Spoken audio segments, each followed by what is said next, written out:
Bienvenue dans ce nouvel épisode dans lequel nous allons parler de la gestion du temps. Un sujet très important parce qu'il nous permet de prendre conscience d'une réalité qui nous environne, à laquelle en fait nous sommes quasiment soumis quotidiennement et donc qui pose aujourd'hui un sujet en fait un intérêt assez capital, sachant que nous sommes dans un contexte où nous sommes de plus en plus occupés et nous avons de moins en moins du temps à consacrer parfois à nos proches. On peut le constater, on peut voir que de plus en plus des gens sont occupés. Certains par leur travail, d'autres par une activité libérale et d'autres aussi certainement à ne rien faire, peut-être en étant oisifs et d'autres aussi certainement en étant en situation de repos. Qu'à cela ne tienne, chacun est occupé à sa manière et souvent on peut faire montre d'indifférence lorsque certains sujets importants, certains sujets essentiels de notre vie, doivent justement bénéficier en fait de notre attention complète et finalement de notre investissement. Donc, ce que je veux dire par là, c'est que parfois, il y a des personnes autour de nous qui ont besoin de nous. Parfois, il y a des projets sur lesquels on doit travailler. Parfois, il y a des priorités, mais vraiment, qui doivent constituer l'objet de notre focalisation, mais complète. Et malheureusement, on trouve toujours des excuses, on trouve toujours des raisons à ne pas le faire. Et ça, vraiment, ça met en exergue une carence au niveau de notre gestion du temps, du moins c'est la gestion de nos priorités. Et cela, justement, émane aussi quelque part de l'influence de la culture capitaliste que nous constatons aujourd'hui à travers le monde, à travers les réseaux sociaux, dont on constate l'effet, l'impact sur tout ce que nous faisons. Et vu que nous sommes dans Vital Podcast, effectivement, l'intérêt de ce sujet est donc lié à la restauration du rapport au bonheur auquel on aspire finalement nous tous. Donc comment justement gérer son temps de façon à être en paix, de façon à être heureux finalement. Parce que lorsque on ne fait pas ce qu'on est censé faire et qu'on se retrouve en situation de regret, en situation de j'aurais dû faire ceci, j'aurais pu, eh ben on s'éloigne de l'objectif que nous avons dans notre esprit, donc celui de véritablement expérimenter la réalité du bonheur. Donc, mesdames et messieurs, tout ce que je dis ici n'est qu'une introduction. Alors, le temps. Pourquoi bien gérer son temps? Si la question nous est posée, je suis sûr que tout de suite, on dira, on veut gérer son temps pour être plus efficace, pour être plus performant. Et ça, c'est une expression qui est très à la mode, être performant. La performance, justement. Mais alors, si on donne cette réponse, il faudrait bien que on poursuive toujours dans le questionnement en disant mais par rapport à qui? Par rapport à quoi? Lorsqu'on parle de performance, bien sûr, c'est une expression qui est propre au contexte professionnel, au contexte du travail. Mais par rapport à sa vie, est-ce qu'on doit véritablement parler de performance? Est-ce que la performance trouve tout son sens? Dans un certain sens, je peux dire oui, dans un autre, je peux dire non.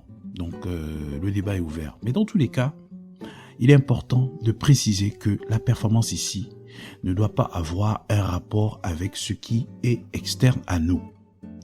Donc, si on parle de gérer son temps, il faudrait d'abord que nous soyons dans un état où le stress, où l'inquiétude, la pression, l'anxiété, l'oppression, toutes ces choses sont soumises à la force de votre état de bonheur. On a déjà défini ce qu'est le bonheur. C'est un état de paix, c'est un état de liberté, c'est un état de bien-être, donc de santé, mais aussi un état qui nous permet de nous réaliser. Donc, lorsque vous êtes heureux, vous vivez la réalité de ces 4 éléments, bien entendu, sur un fondement solide. Et j'ai déjà relevé le fondement sur lequel on doit bâtir nos vies, c'est-à-dire Jésus-Christ de Nazareth. Donc, lorsqu'on vit son bonheur, on ne peut pas se permettre de laisser des sources externes à nous dicter la manière avec laquelle nous devons faire des choses. Surtout si ça vient, bien sûr, déstabiliser notre paix, notre liberté, notre santé et bien entendu notre capacité à nous réaliser. Oui, on a besoin. Comme je le dis souvent, on ne doit pas vivre sous pression. Mais cela ne nous empêche pas de vivre sous la pression. Qu'on le veuille ou pas, on a toujours la pression. de quelque chose. Ah, il y a une urgence ici, il y a une publicité ici qui nous présente une nouvelle offre promotionnelle qui va bientôt prendre fin, il y a telle information sur l'actualité, il faudrait qu'on fasse ceci, il y a tel besoin chez les enfants, il y a tel besoin chez monsieur, chez madame, etc. Mais c'est une pression informative qui vient avec une certaine énergie, qui a besoin d'être domptée, qui a besoin d'être assujettie à quelque chose de plus fort. Donc on vit tous les jours dans ce contact à la pression. Mais nous avons la responsabilité de ne pas vivre sous pression. Et pour cela, il faudrait avoir une armure. Il faudrait avoir une infrastructure mentale qui nous permet de pouvoir dompter cela. Donc c'est vraiment le début, c'est le commencement, c'est la genèse de ce qu'il faut savoir pour pouvoir mieux gérer son temps. Donc, le temps, qu'est-ce que c'est le temps ? Vous vous souvenez, on a abordé l'épisode sur lequel le temps fait partie justement de ces composantes-là de la vie, notamment à travers les 4 perspectives que j'ai partagées. La vie, c'est quoi ? C'est un projet. La vie, c'est une histoire. La vie, c'est un temps. La vie, c'est un héritage. C'est un projet que nous devons réaliser. C'est une histoire que nous devons raconter. C'est un temps que Dieu nous a fixé et c'est un héritage que nous devons léguer. C'est ça la vie. Mais ce qu'on doit savoir, c'est que le projet, on peut le modifier. On peut essayer de l'adapter. L'histoire, on peut la modifier. L'héritage, on peut le changer. Mais le temps, lui, on ne le change pas. Il ne change pas. Et c'est la raison pour laquelle comprendre l'importance du temps nous permet vraiment de mieux aborder notre vie. Parce que c'est cette composante-là qui, justement, doit faire l'objet de toute une organisation. Alors, ce que je pourrais dire en d'autres termes, c'est que le temps ne change pas. On ne peut pas le contrôler. On ne peut pas le maîtriser. Mais par contre, on peut s'organiser dans le temps. Le temps est comme un fleuve. On ne peut pas l'arrêter lorsqu'il coule. On peut par contre bénéficier de son passage. On peut aussi le dévier. Donc, lorsqu'il y a par exemple un fleuve qui déborde et qui menace des ménages, donc dans un quartier, dans une ville, eh bien, lorsque le service des travaux publics compétent en la matière intervient, eh bien, ils vont créer des voies de déviation. Un peu comme en route, voilà. Comme dans le système routier, s'il y a des travaux qui sont menés quelque part, on va mettre des panneaux de déviation pour permettre justement aux automobilistes de poursuivre tout simplement leur parcours et cette fois-ci en empruntant d'autres voies. Et c'est exactement ce à quoi renvoie la réalité de la gestion du temps. On s'organise dans le temps. On gère le temps dans l'organisation. On s'adapte à ce qui se présente à nous tout en déviant, d'accord, la pression, tout en déviant l'énergie que le temps apporte, que ce fleuve comporte. Vous voyez, comprendre cela nous permet vraiment d'aborder la notion de la gestion du temps. Le temps est une énergie. Le temps est comme un fleuve. Le temps est comme une émotion. Vous savez, lorsque vous avez une émotion de colère, de haine, de rancœur, en général, cette émotion va vous pousser à l'action. De toute façon, nos actions émanent, je pourrais dire, à 90% de nos émotions. D'accord ? Généralement, les 10% qui restent, c'est là où on doit décider et c'est là où se travaille notre tempérance, donc notre maîtrise de soi. Mais en général, les actions que nous posons, humainement, sont en grande partie déterminées par l'émotion qui déborde en nous. Donc, l'émotion est une énergie. L'émotion, lorsqu'elle vient, eh bien, lorsqu'elle nous rencontre, on fait face à une émotion intense, eh bien, il y a 2 issues. Soit on cède à sa pression, soit on la dévie. On dévie cette énergie vers quelque chose d'autre. Et donc, ça nous permet de ne pas subir sa pression, bien au contraire, ça nous permet d'esquiver. Ça nous permet de l'orienter dans un autre sens. C'est-à-dire, si vous avez de la colère face à quelqu'un, et vous êtes certainement arrivé d'être en colère, et parce que vous avez conscience de la conséquence de l'acte que cette énergie est susceptible de vous pousser à commettre, eh bien, vous allez, par sagesse, décider de passer à autre chose. certainement, vous allez vous dire, bah, tiens, je vais aller regarder. Par exemple, en ce qui me concerne, je vais être très concret là-dessus.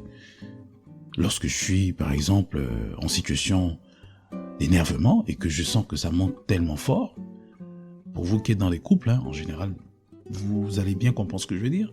En tant qu'homme, ce que je vais faire, c'est que je vais arrêter de parler, je vais le mettre devant la télévision par exemple, ou je vais mettre devant un livre, ou je vais me mettre devant mon téléphone, et je vais automatiquement mettre quelque chose d'amusant, qui va me permettre de rigoler, qui va me permettre de passer outre, parce que je sais que si je me contiens pas, je vais dire quelque chose qui ne sera pas bien, et je vais le regretter. Vous voyez ?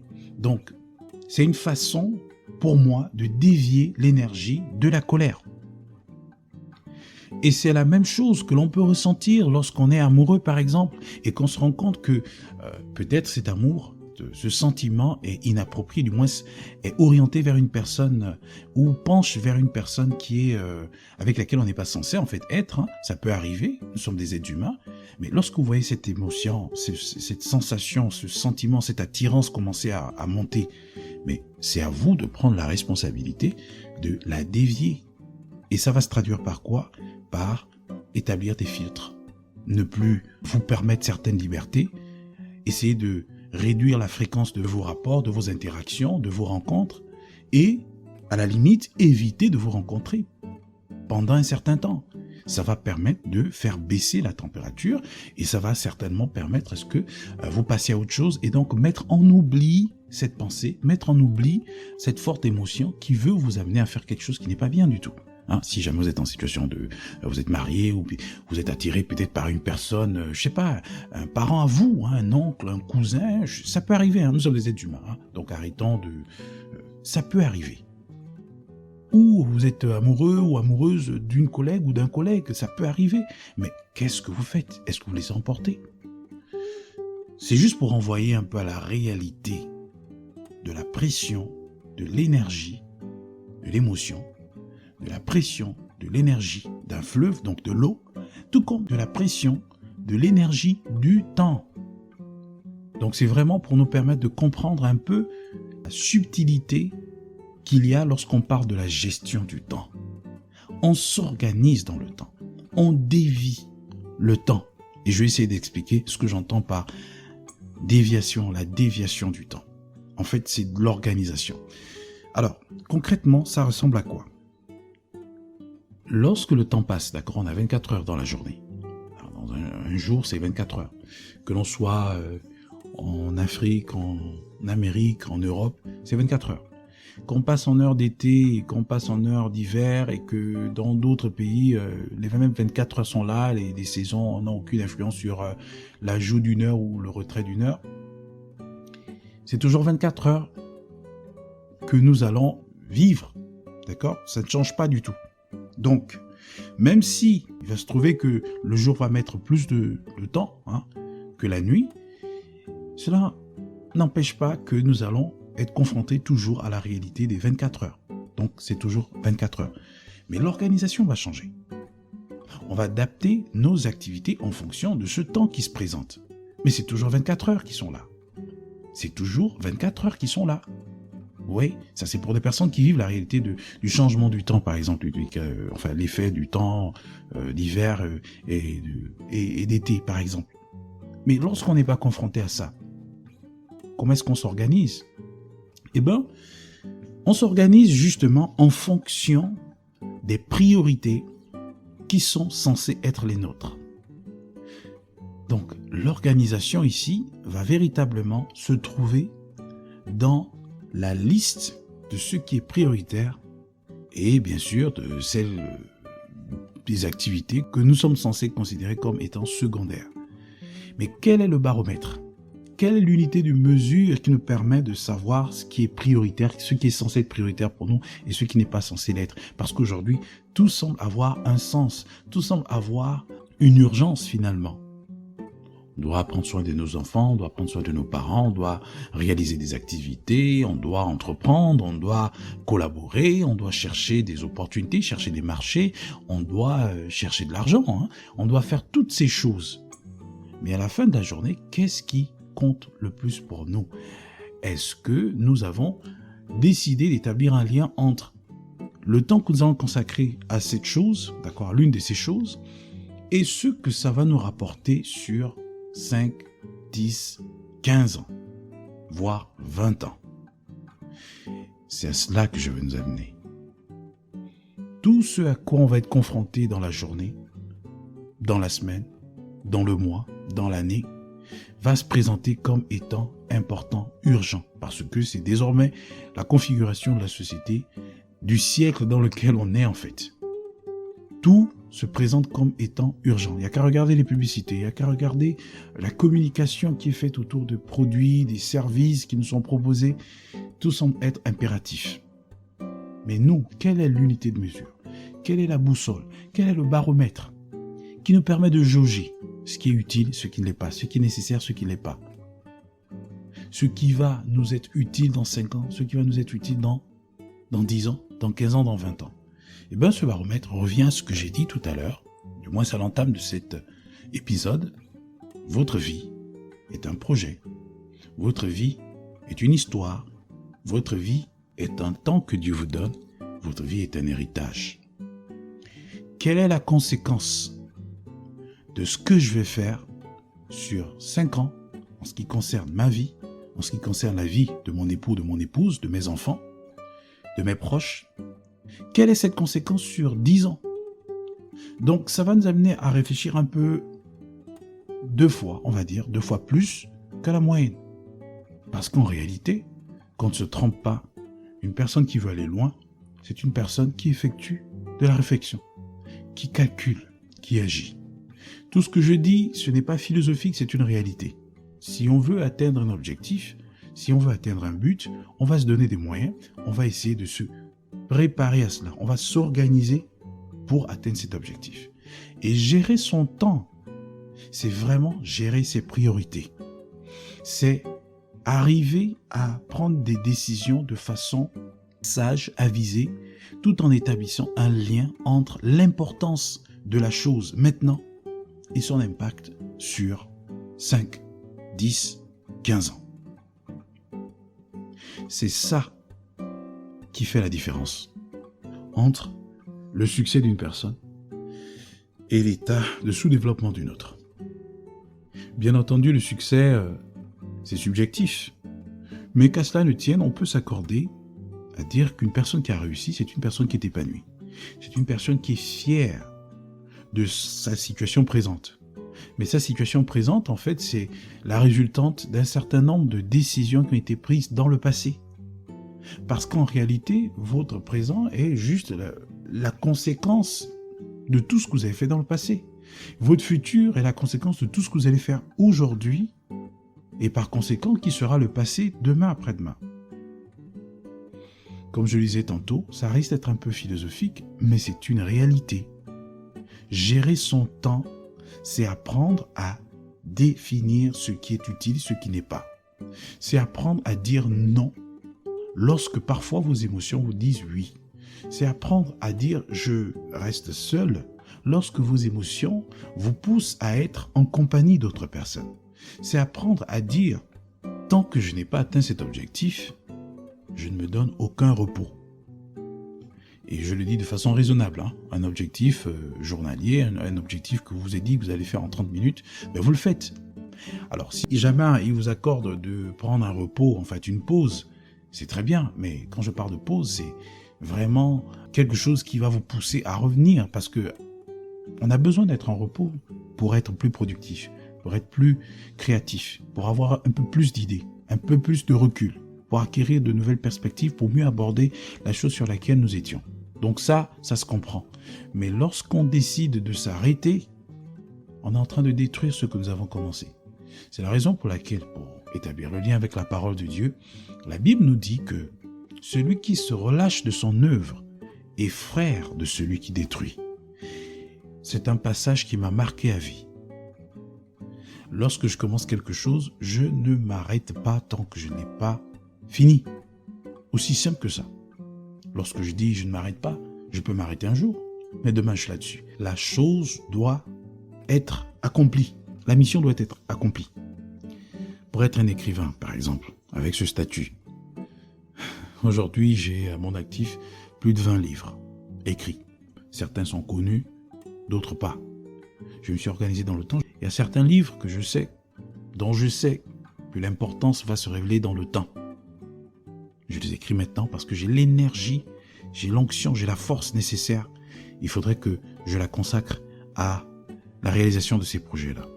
Et je me dévouais à les écrire. Et il y a d'autres livres pour lesquels je me suis dit, tiens, maintenant de les faire connaître parce que ça va créer une certaine conscience de ce que je suis en train de faire, une conscience commune, collective, de ce que je suis en train de faire pour donner, frayer un chemin pour les choses qui vont venir par la suite. Alors justement, cette expérience en tant qu'écrivain me permet vraiment de faire ressortir des éléments supplémentaires qui vont mieux asseoir cette conscience de la gestion de son temps. Pour rappel, on ne peut pas maîtriser le temps, on s'organise dans le temps. Et comme je disais, la priorité que nous devons établir par rapport à tout ce que nous avons sous nos yeux, sous la main, est déterminée par la conséquence sur le long terme, à court, moyen, long terme. Donc 5, 10, 15, 20 ans. Parce que notre vie est un projet, c'est une histoire, c'est un temps, mais c'est aussi et surtout un héritage. Voilà. Donc quand on a conscience de tous ces enjeux-là, on se dit non, on ne va pas mener sa vie n'importe comment, dans le désordre, dans le déséquilibre. Il faut impérativement de l'organisation. Et donc, l'organisation aussi, elle est très efficace, elle est performante finalement, pour lâcher le mot, lorsque on ressent de la force, de l'énergie au moment T. C'est-à-dire, lorsque vous avez la force, vous avez de l'énergie pour quelque chose. Souvent on dit, ne remettez pas à demain ce que vous pouvez faire aujourd'hui. Qui remet à demain trouve malheur en chemin. Donc, la procrastination, bien entendu, c'est ça l'ennemi numéro 1 des personnes qui n'arrivent pas à s'organiser dans le temps. J'ai dit que le baromètre doit être la conséquence qu'il y a, d'ici 5, 10, 15 ans. Ok ? Avoir une vision de long terme. Ce sont autant de valeurs qu'il faut vraiment greffer dans la gestion du temps. Mais, pour faire ces choses-là, il faudrait une certaine énergie, il faudrait une certaine force, une certaine passion certainement. Lorsqu'elle est, qu'est-ce que nous faisons ? Vous avez déjà établi le lien, ok. Vous savez que ce que je fais là en ce moment, ça a une conséquence sur le long terme, c'est très bien. Au moment où vous réfléchissez, vous avez de l'énergie, vous avez de la force. Cette force, cette énergie, croyez-moi, cette onction même, vous ne l'aurez plus demain après-demain. L'intensité ne sera plus la même. Même s'il arrive que vous allez ressentir en fait quelque chose de similaire, l'intensité, le degré d'intensité ne sera plus le même. L'onction, je dirais même l'esprit, l'état d'esprit, la disposition d'esprit ne sera plus la même.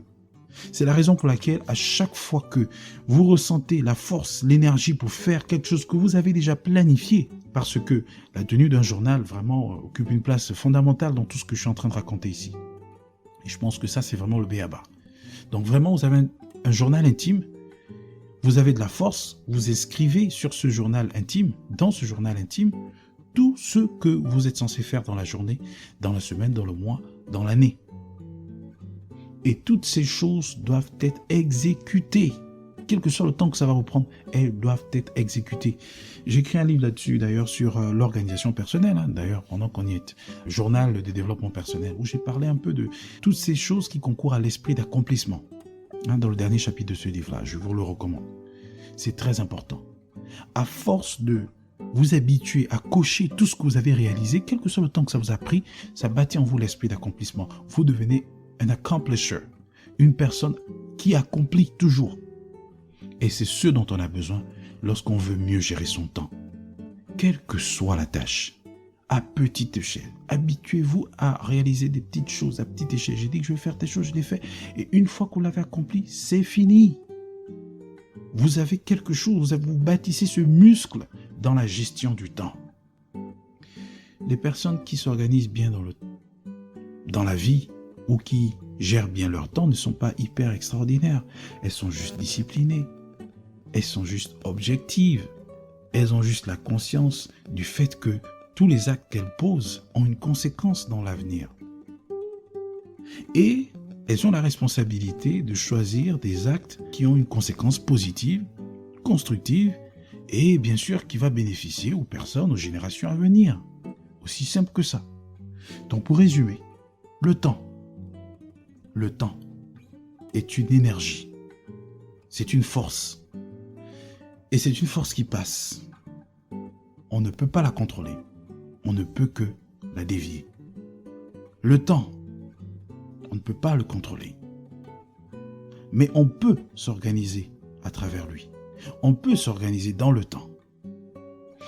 Et s'organiser dans le temps vient à avoir une attitude de sélection, d'évaluation de priorité, d'évaluation de ce qui est essentiel pour vous, d'évaluation surtout de ce qui a ou qui aura de l'importance dans 5, dans 10, dans 15, dans 20 ans. C'est ça qui va vous permettre de faire des choix dignes, des choix qui vont vous amener à la fierté plutôt qu'au regret. C'est ça, gérer son temps. Et pour cela, vous devez user de l'énergie que vous avez à disposition aujourd'hui, parce que cette énergie, vous ne l'aurez pas demain. Qui remet à demain trouve malheur en chemin. Ce n'est pas ce que je vous souhaite. Je vous souhaite que du bonheur. Et le bonheur, c'est un état de paix, de liberté, de bien-être, mais aussi d'accomplissement. Pour être une personne accomplie, vous avez besoin de bien gérer votre temps. Gérez votre temps à travers des priorités. Profitez de la force que vous avez. Vous allez savoir comment mieux gérer votre temps. Que Dieu vous bénisse.